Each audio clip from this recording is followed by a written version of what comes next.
Hello and welcome to the show. Today is an out about recording, so I expect to hear lots of noise coming in from the background. Today on the show, we're going to look at we're going to look at examples of problematic business advice that people throw up on social media forums and different social media influencers put up on LinkedIn or Instagram or whichever social media platform that you happen to be a part of. Now, sales and marketing is part art and is also part science.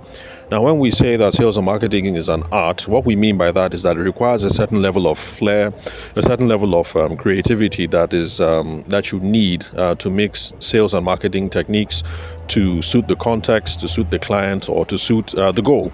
So that's where the art comes in, because you're using a certain level of creativity to get things done.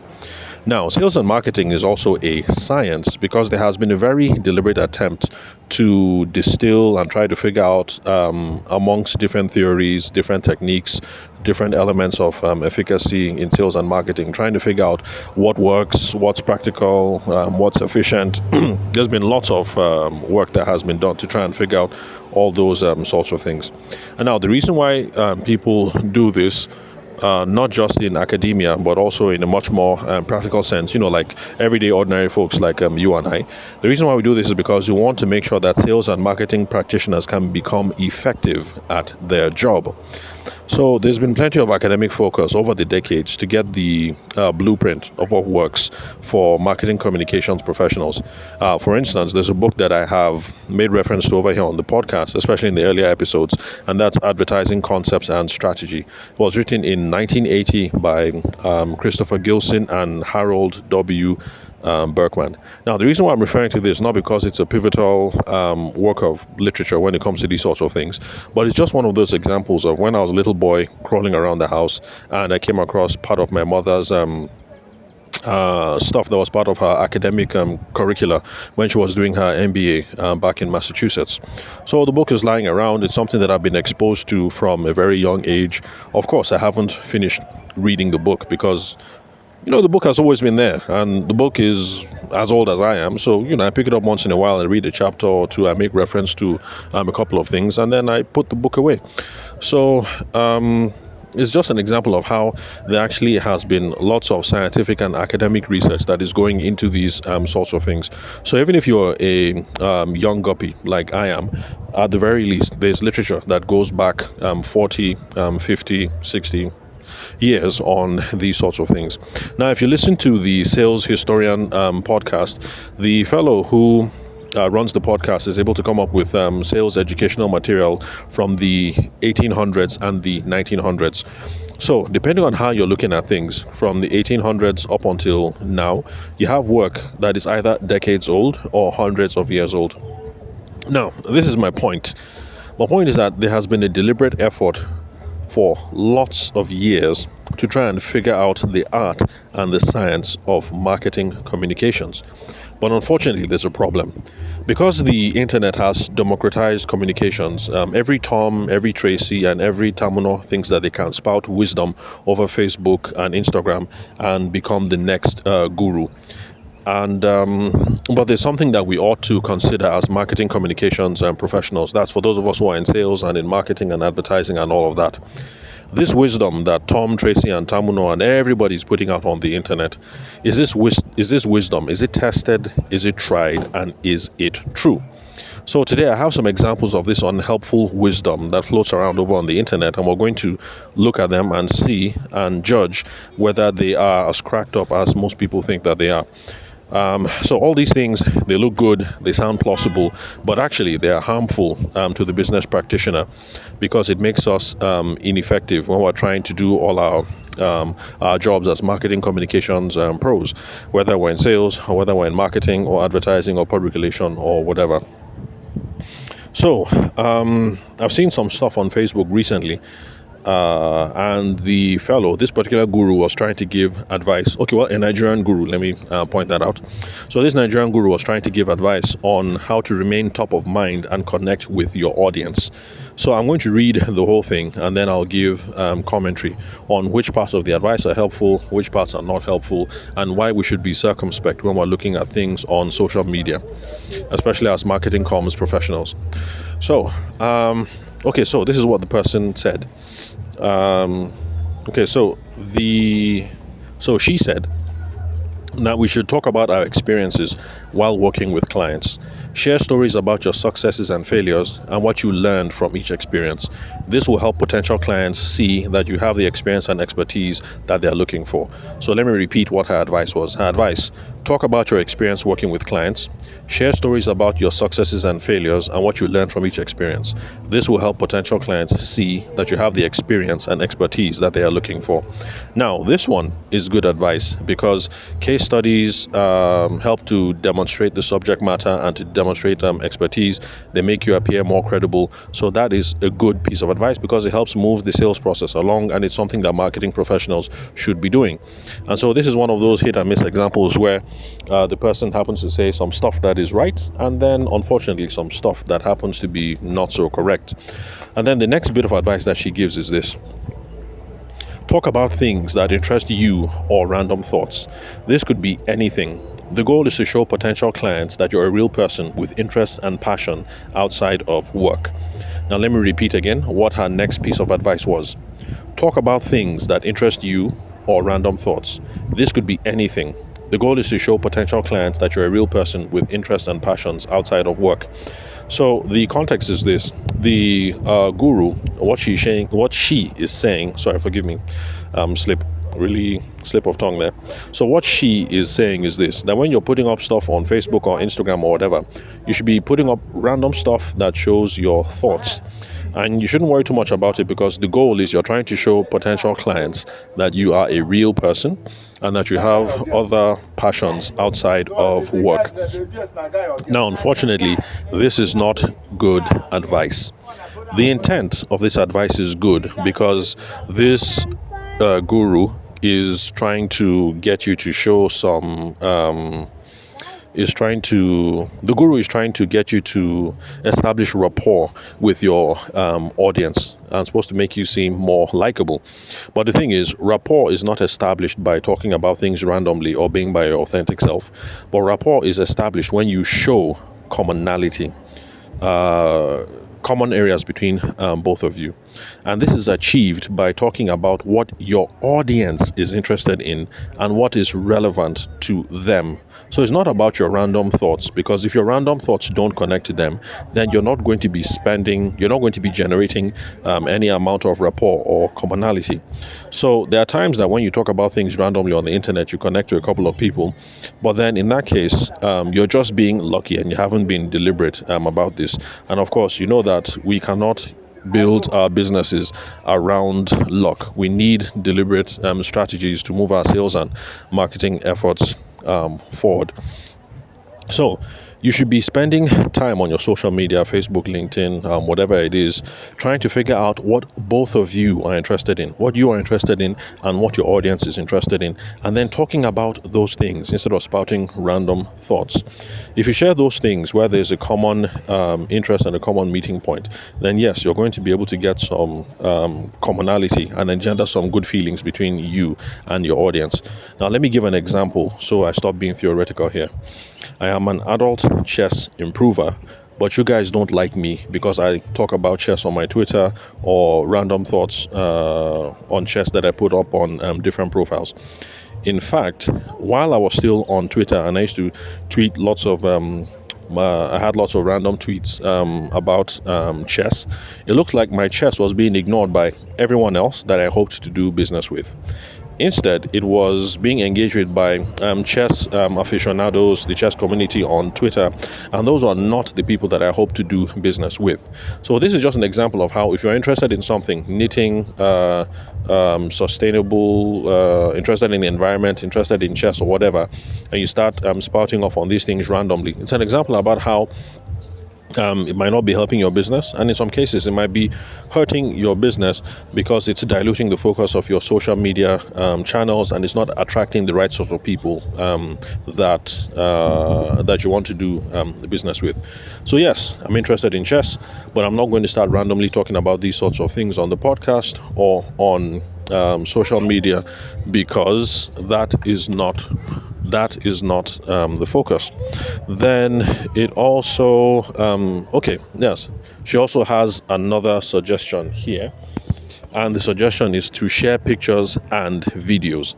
So she says share pictures and videos because visual content is a great way to capture attention and to engage people. So use your images and videos to illustrate your points or simply show off your personality. Let me repeat again. She says share pictures and videos. Visual content is a great way to capture attention and engage people. Use images and videos to illustrate your points or simply show off your personality. Now, there is good advice here because videos and photos might be more engaging most of the time, but they are not engaging because you're showing off your personality. When videos and photos resonate with your target audience is because the material that you're putting out is relevant and targeted to the audience base. So what we should be paying attention to is we should focus on relevance and focus on targeting. Don't worry too much about putting your personality out in videos and things like that. Like me making this podcast, I'm not worried too much about my personality. I'm focused first of all on whether what I'm putting out is relevant and targeted to you guys. My personality is going to shine through eventually. So if that helps, it's a plus, but it's not my personality that is driving the adoption of this content. It's because I'm putting out relevant and targeted stuff that people like this thing here. They share, they comment on it, or they disagree on it. I mean, it's all based on relevancy and targeting. So your personality is not what is engaging. At least it's not the primary thing that is engaging. Now, of course, there are certain industries where people focus on hero worship, like sports and things like that. So until you become a sports personality, or you become a hero, in quote, you don't have to worry too much about these sorts of things. Now, let's see, final advice. Let me scroll. Okay, there's a lot here. Okay, one more. So she also says, put everything in our faces, and soon it will be good to be the first thing in our minds. Okay, summary. What she's trying to say here is keep putting out content, keep putting things in our faces, and then you remain top of mind. Now, that actually is a good idea. But the caveat that I've been giving is that the material that you put out has to be relevant and it has to be targeted material. So don't just put out content because it's coming to the top of your mind. Don't just put everything out there to be in people's faces. Because if you're constantly in people's faces, but the material is irrelevant, but the material is boring, or it is jarring, or out of place, or whatever, it's going to lead to people ignoring you or minimizing your content. Because on Instagram, this feature has been available for a very long time, where you hit the three dots and you say see less of this, or show less of this person's content or block this person's content. Now, that is the opposite of what it is that you are trying to achieve. Then she wraps up by saying that it might not come easy, but with content practice, you're going to figure out which one works best for you. And that is true. It's not easy trying to put out content over the internet, but then practicing, you're going to be able to figure out your voice. So that is true. But the problem is that with this post and with the content that she puts out, she hasn't given you principles or best practices or goals to shoot for. So if you follow her and you listen to these sorts of things, you wake up tomorrow and you wonder, what should I post today? It sets off sounding real nice, and she's trying to be helpful, but in fact she's not very helpful, because tomorrow you're not going to know what to post, and next week you're still going to have writer's block or whatever. Now, the big mistake about this guru's content, and the big mistake about this kind of content, is that it assumes that business is all about you, the content creator or the business person. So if I start believing that this is all about me as the business person, as the consultant, or as the business creator, then I'm going to miss road, as we say over here in Nigeria. So it's not about you, it's about your customer, and it's about your audiences. And so long as you're tapped in and relevant and syncing on those frequencies, then everything should be fine. Too much influencer content today puts the focus on the business person, puts it on the creator, and this is a bad approach because it becomes very stressful and it leads to burnout because you're putting out too much irrelevant content, and you feel like the content you put out has to be something that you personally resonate with and that is authentic to you, instead of putting the focus on your audience. So let me use another example. If I try to create content on the show, on this podcast, or on LinkedIn or whatever, and my goal is to show how personable I am, how handsome I am, how intelligent I am, and that I'm an avid chess player, then eventually most of you are going to leave because I'm going to come across as self-obsessed, or well, some of you might stay for my good looks, some of you might stay for the chess, but that's not the reason why you're going to buy my consulting services. So it's also going to lead to burnout because it's hard to talk about yourself for over 730 episodes and 3 years, and that is how long that I have got this podcast going. I've been doing this since before COVID. I think once I took a break for a month, but I've been going on strong, and it's been over 730 episodes. So because I focus on every week on what you guys might want to learn, and I'm answering questions that you guys send to me on the socials, I've been going strong. And I have a backlog of over 800 notes of things that we haven't addressed yet. So when I say that we have tons of audience questions that we need to get to, I'm not exaggerating this. I mean, there are dozens and dozens and dozens of questions that we still haven't gotten to. So, my advice to you guys who are following that kind of influencer content out there on social media, don't put the focus on you. Don't focus on you, on your personality, your authenticity, your whatever. Focus on the audience. When you focus on the audience, your personality and all that other relatable stuff and the good stuff is going to come through. So if you're a likable guy, you're a likable girl, you don't have to worry about trying to be likable. Just focus on content for your audience and your likability is going to shine through. It's the same thing with the good looks. You don't have to worry about looking good. Just do your content and and your looks will shine through. Whatever it is that you're trying to project, it is going to shine through. Just focus on being targeted and relevant to your audience. Okay, finally, I would say my advice to you guys really is stay clear of all these social media influencers who keep giving you generic advice with no discernible systems or no clear principles behind it.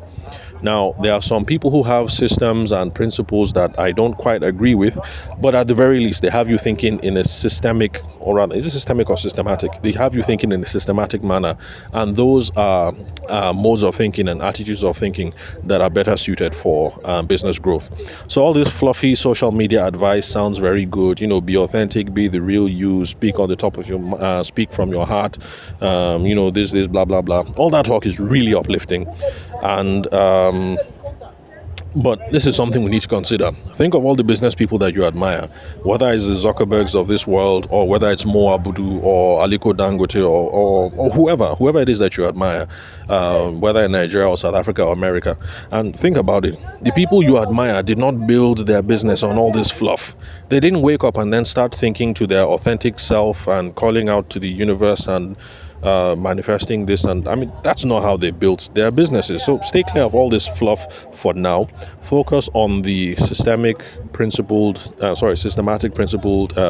ways of building your businesses, and maybe sometime in the future these sorts of things might be key to distinguishing you from other people. Because yes, I guess at some point, if somebody is trying to figure out which sales consultant to use, me or any other of my associates out there, maybe some of these things might be subconsciously might help to tilt things one way or another. How likable I am or how likable the other guy is, and then things like that. But that's not what you're going to use to get the business going. So summary, it's not about you, the business person. It is not about you, the content creator. It is about the audience. And the sooner we start focusing on the audience, the better.